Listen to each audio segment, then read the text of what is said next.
सबसे important article, इस article को आप लोग जीएस पेपर 3 इकोनॉमी से रिलेट कर पाओगे। इनफैक्ट इकोनॉमी का एक टॉपिक आज हम लोग बिल्कुल पूरी तरह से खत्म कर देंगे, उसका नाम है डेप्रिसिएशन। तो डेप्रिसिएशन चर्चा में है।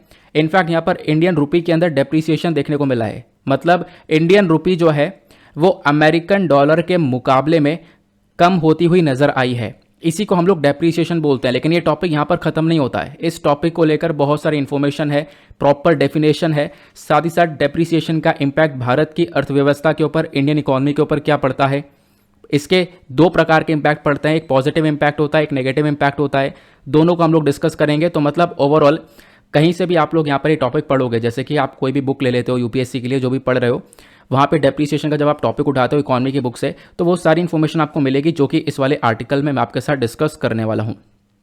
तो सबसे पहले हम लोग एक बेसिक सा मुद्दा देखेंगे कि हाँ बिल्कुल यहाँ पर मुद्दा क्या हुआ है।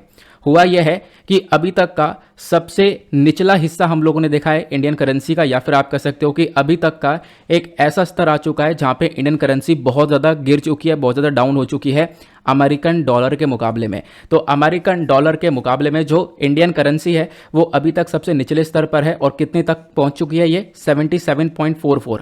इसका मतलब क्या है? इसका मतलब यह है $1 इज इक्वल्स टू 77.44 रुपया पहुंच चुका है। मतलब $1 खरीदने के लिए आपको 77.44 पैसा खर्चना पड़ेगा। तो इतना रुपया आपको खर्चना पड़ेगा, उसके बाद में $1 मिलेगा। उससे पहले अभी कुछ दिन पहले $1 इज इक्वल्स टू 73, 72 इस प्रकार से ये चलता था। लेकिन एकदम से हमने देखा मंडे में ये काफ़ी तेज़ी से गिरावट देखने को मिली है। इनफैक्ट यहाँ पे अब क्या होगा, ऑब्वियस ही बात है, हम लोग को थोड़ा सा ज़्यादा पैसा देना पड़ रहा है $1 को खरीदने के लिए। तो यहाँ पर इसी को हम लोग डेप्रिसिएशन बोलते हैं। तो ये एक बहुत बड़ी गिरावट देखने को मिली, अभी तक की सबसे बड़ी गिरावट यहाँ पर ये मेंशन की गई है। ठीक है, करंट टाइम पर मुझे नहीं पता क्या रेट चल रहा है। ठीक है, जब मैं इस वीडियो को रिकॉर्ड कर रहा हूँ तो यहाँ पर ये मंडे की रिकॉर्डिंग्स हैं, उसके हिसाब से आर्टिकल चर्चा में आया था। तो आप लोग यहाँ पर देख पाओगे द हिंदू ने इस आर्टिकल को कवर किया है, रूपी हिट्स न्यू लॉन्ग owing to dollar outflow growth concerns. तो यहाँ पे एक एक करके हम लोग सारी बातों को जानेंगे। देख पाओगे इस आर्टिकल के अंदर मेंशन किया गया 77.44 तक ये जो अमाउंट है रूपी का वो पहुंच चुका है, या फिर आप कह सकते हो 78 के आसपास यहाँ पे पहुंच चुका है। तो $1 इज इक्वल्स टू 78 रुपीज़ यहाँ पर पहुंच चुका है। अब एक एक करके डिस्कस करते हैं आखिरकार ऐसा क्या हुआ है, प्लस उसके साथ साथ हम यहाँ पर यह भी डिस्कस करेंगे इसका इम्पैक्ट इंडियन इकोनॉमी के ऊपर क्या पड़ेगा। देखो अभी जो मैंने आपको समझाया इसी को हम लोग बोलते हैं डेप्रिसिएशन। अब अगर लिखना है हम लोग को तो वो कैसे लिख सकते हैं? देखो एक सिंपल सी डेफिनेशन है। देखो ये बहुत इंपॉर्टेंट पॉइंट है, इस वजह से पहले मैं डेफिनेशन को रीड करता हूँ, फिर उसके बाद यहाँ पे आपको एक्सप्लेन करूंगा ताकि बहुत अच्छे से दिमाग में फिट हो जाए, क्योंकि ये ऑल टाइम याद रखने वाला टॉपिक है और लगातार चर्चा में आता रहता है। तो currency depreciation is a fall in the value of a currency in a floating exchange rate system, या फिर rupee depreciation means that a rupee has become less value with respect to the dollar. Simple सा मतलब यहां पर यह है कि depreciation या फिर करेंसी डेप्रिसिएशन का मतलब यह है कि डॉलर के कंपैरिजन में, क्योंकि अभी तक की सबसे स्ट्रॉन्ग करेंसी डॉलर है, तो डॉलर के कंपैरिजन में अगर हम लोग देखें तो जो दूसरी करेंसी है वो कहां पर स्टैंड करती है, तो इंडियन करेंसी डॉलर के कंपैरिजन में कहां पर है। ठीक है, अगर ये डॉलर के कंपैरिजन में इंडियन करेंसी की वैल्यू लगातार गिरती रहेगी, मतलब यह है कि $1 को खरीदने के लिए अगर हमें बहुत ज़्यादा पैसा खर्च करना पड़ रहा है, जैसे कि अभी तक क्या हो रहा था, एक एग्जाम्पल के थ्रू मैं आपको समझाता हूँ। मान लो अगर एक $US है, इसके लिए हमें 70 रुपये खर्च करने पड़े, हम अगर 70 रुपये देंगे तो हमें $1 मिल जाएगा। एक कंडीशन यह है। दूसरी कंडीशन यह है कि भाई हम लोगों को $1 खरीदना है और इसके लिए हमें यहाँ पर 77 रुपये देने हैं। तो बताओ कौन सी कंडीशन बेहतर देखने को मिलेगी? यहाँ पर आपको ये वाली कंडीशन जो है ये एक तरीके से वर्स्ट कंडीशन है। यहाँ पर जो करेंसी है वो बहुत ज़्यादा डाउन पहुँच चुकी है, आपको यहाँ पे ज़्यादा पैसा देना है एक ही डॉलर को परचेज करने के लिए, यहाँ पर कम पैसा देना है वही सेम डॉलर परचेज करने के लिए। तो यही सिचुएशन देखने को मिलती है यहाँ पर। इसी को हम लोग डेप्रिसिएशन बोलते हैं, जब इंडियन करेंसी की जो वैल्यू है वो डॉलर के मुकाबले लगातार गिरती हुई नजर आती है। यहाँ पे आप देख पाओगे ये डॉलर के मुकाबले 77 तक पहुंच चुकी है। इसी को हम लोग बोलते हैं डेप्रिसिएशन। मतलब क्या है कि आपको थोड़ा सा ज़्यादा पैसा खर्च करना होगा वही सिमिलर $1 खरीदने के लिए। इसी को हम लोग बोलते हैं डेप्रिसिएशन। आई होप आप लोग के दिमाग में ये डेफिनेशन पूरी तरह से छप गई होगी। आगे बात करते हैं। अब इसी डेप्रिसिएशन का जो इम्पैक्ट है वो दो प्रकार से पड़ता है हमारी भारतीय अर्थव्यवस्था के ऊपर में। वो एक होता है पॉजिटिव इम्पैक्ट और एक होता है नेगेटिव इम्पैक्ट। तो सबसे पहले हम डिस्कस करेंगे पॉजिटिव इम्पैक्ट के बारे में। देखो यहाँ पर हम दोबारा एग्जाम्पल लेंगे। अगर मान लो इंडियन रुपी कमज़ोर हुआ डॉलर के मुकाबले में, तो भारत का जो एक्सपोर्ट है वो उसको बूस्ट मिलेगा, एक्सपोर्ट जो है बढ़ेगा। आप कहोगे तो अच्छी बात है, लेकिन नहीं। देखो ये भी यहाँ पर हमें लॉस होगा, वो कैसे मैं आपको समझाता हूँ। यहाँ पर आप लोग एक चीज़ देखो, सबसे पहली चीज़ मैंने आपको बताया कि भाई आज जो है $1 अगर आपको खरीदना है तो आपको यहाँ पर 70.44, या फिर इसको सिंपल करने के लिए $1 खरीदने के लिए आपको यहाँ पर 77 रुपया खर्च करना पड़ेगा, ठीक है। और इसी से पहले एक कंडीशन ये थी कि $1 खरीदने के लिए आपको यहाँ पर 70 रुपये खर्च करने पड़ रहे थे। अब आप कह सकते हो कि बाहर का कोई व्यक्ति है जो कि भारत से सामान लेने के लिए आ रहा है, ठीक है, भारत के अंदर सामान तो उतने का ही है। अब मान लो बाहर से कोई व्यक्ति सामान लेने के लिए आ रहा है, पहले वाली कंडीशन को लेते हैं जब $1 = 70 रुपीज़ है, तो वो $1 लेकर आ रहा है इंडिया में और 70 रुपये का सामान लेकर जा रहा है, ठीक है। तो ये एक कंडीशन हो गई। अब दूसरी कंडीशन लो, अब जब मान लो दोबारा वो इंडिया में आया जब यहाँ पे इंडियन करेंसी की वैल्यू काफ़ी डाउन हो चुकी है, तो इस टाइम पर क्या होगा कि वो एक ही डॉलर लेकर आया है, एक ही डॉलर खर्च करके अब वो 70 की बजाय 77 रुपये का सामान खरीद कर लेकर जाएगा, है ना। तो मतलब पहले एक ही डॉलर पहले भी था, एक ही डॉलर अब भी है, लेकिन पहले सिर्फ 70 रुपये का सामान लेकर जा रहा था, अब यहाँ पर वो 77 रुपये का लेकर जाएगा। तो मतलब जो एक्सपोर्ट है इंडिया से वो यहाँ पर बढ़ता हुआ नजर आएगा। क्लियर हुआ? तो ये एक्सपोर्ट बढ़ेगा, तो इसको हम लोग एज अ पॉजिटिव इंपैक्ट देखते हैं। बट यहाँ पर आप देख पाओगे कभी कभी हम लोग देख पाते हैं इसमें काफ़ी अनसर्टेनिटीज़ आ जाती हैं, प्लस जो डिमांड है वो काफ़ी कमज़ोर रहती है, तो उसके बेसिस पर भी यहाँ पर भी ग्रोथ नहीं देखने को मिलती। ओवरऑल बात करें तो पॉजिटिव इंपैक्ट है तो, लेकिन इतना भी कुछ खास इसकी पॉजिटिविटी नहीं पड़ती है इस चीज़ के ऊपर, ध्यान रख सकते हो। तो एक्सपोर्ट बढ़ेगा, ये इसका एक पॉजिटिव इंपैक्ट है। अब आते हैं इसके नेगेटिव इंपैक्ट के ऊपर। नेगेटिव इंपैक्ट में क्या होगा कि भाई इंडिया के अंदर जो इम्पोर्टेड इन्फ्लेशन है वो बढ़ेगा, महंगाई बढ़ेगी। अब ये कैसे, तो इसको समझते हैं। और इसको समझने से पहले आपको ध्यान रखना है, इंडिया जो है one of the top importer है एडिबल ऑयल्स का, या फिर बहुत सारा सामान आज के टाइम पर हम लोग इंपोर्ट करते हैं। हम लोग आज के टाइम पर ट्रेड डेफिसिट में चलते हैं, आपको पता होगा। ट्रेड डेफिसिट का मतलब यह है हम लोग एक्सपोर्ट कम करते हैं और इंपोर्ट जो है वो ज़्यादा करते हैं, है ना। तो आपको ये भी देखना होगा कि अभी तक पहले वाली कंडीशन, अगेन ये वाली दोनों ऊपर वाली कंडीशन को हम लोग वापस से लेंगे। यहाँ पे मान लो यहाँ पर इंडिया में कोई व्यक्ति है और जो कि सामान को बाहर से मंगा रहा है, तो पहले वाली कंडीशन में जब हम लोग यहाँ पर सामान मंगा रहे थे, मान लो $1 का कोई सामान मंगा रहे थे तो इसके बदले में हमें 70 रुपये देने पड़ रहे थे। लेकिन अब यहाँ पर $1 का मंगा रहे हैं तो इसके बदले में हम लोग को 77 रुपये देने पड़ रहे हैं। मतलब अगेन उतने ही रुपए का सामान जो है हम लोग मंगा रहे हैं, लेकिन उसके बदले में हम लोग को थोड़ा सा ज़्यादा पैसा देना पड़ रहा है, ठीक है। तो इससे क्या होगा, हमारी कंट्री से और भी बहुत सारा पैसा बाहर जाएगा।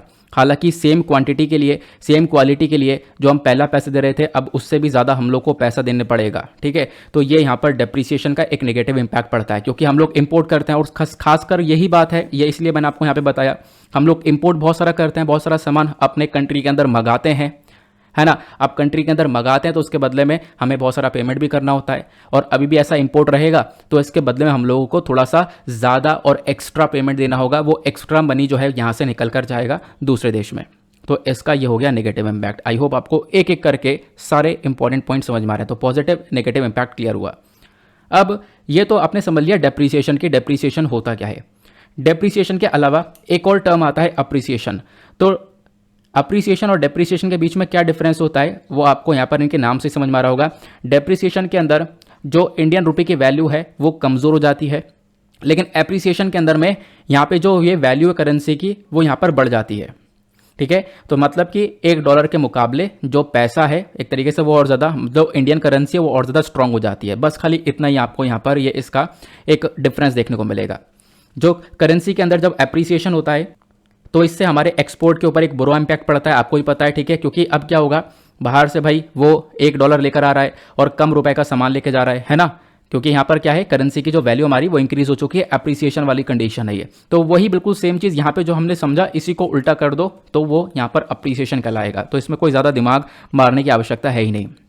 क्लियर हुआ? तो ये अप्रिसिएशन और डेप्रिसिएशन आपने समझा। लेकिन अब एक क्वेश्चन आता है कि कंट्री में ये डेप्रिसिएशन देखने को क्यों मिल रहा है, इसके पीछे क्या कारण है कि भाई जो आज के टाइम पर ये डेप्रिसिएशन हुआ है इतनी तेजी से। देखो सबसे पहला कारण है आउटफ्लो ऑफ डॉलर, और उससे भी पहला एक कारण मैं आपको बता दूं, रशिया यूक्रेन का वॉर।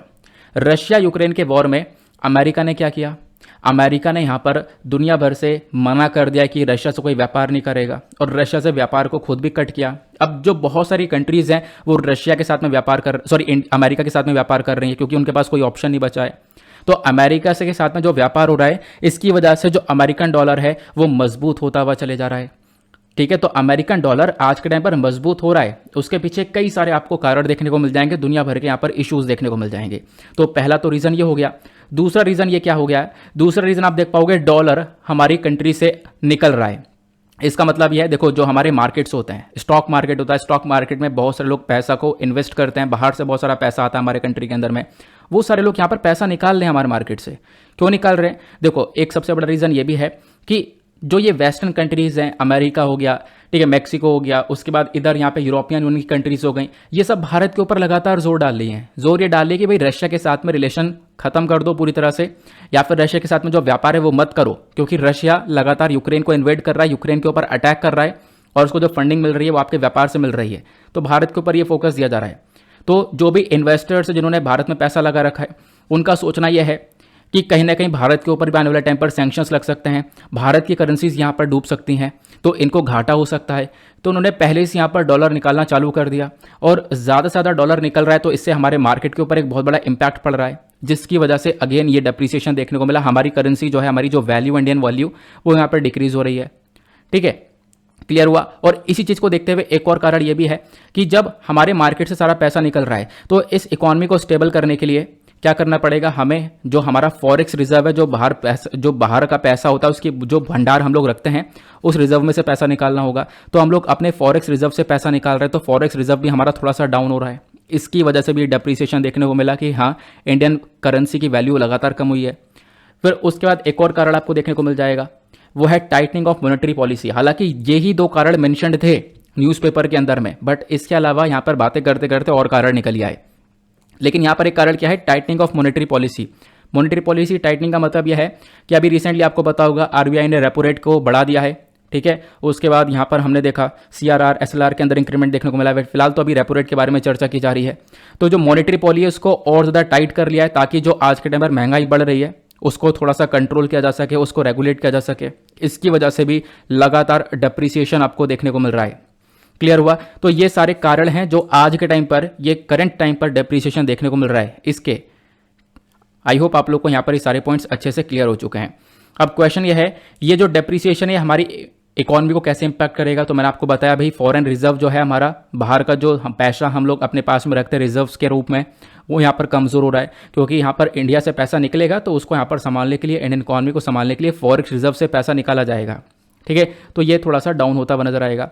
फिर उसके बाद यहाँ पर इंडिया के अंदर महंगाई बढ़ती हुई नजर आएगी, ये एक सबसे बड़ा इंपैक्ट देखने को मिलेगा। ठीक है, इन्फ्लेशन आपको बढ़ता हुआ नजर आएगा।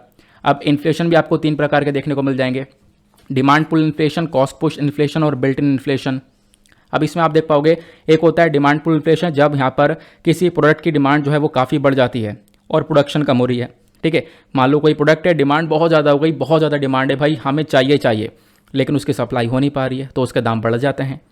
दूसरी कंडीशन आती है कॉस्ट पुश इन्फ्लेशन, मतलब यहाँ पर यह है कि जब प्रोडक्शन कर रहे हैं हम लोग, जो प्रोडक्शन के अंदर पैसा लग रहा था, पहले 5 रुपये लग रहा था, अब 10 रुपये लग रहा है।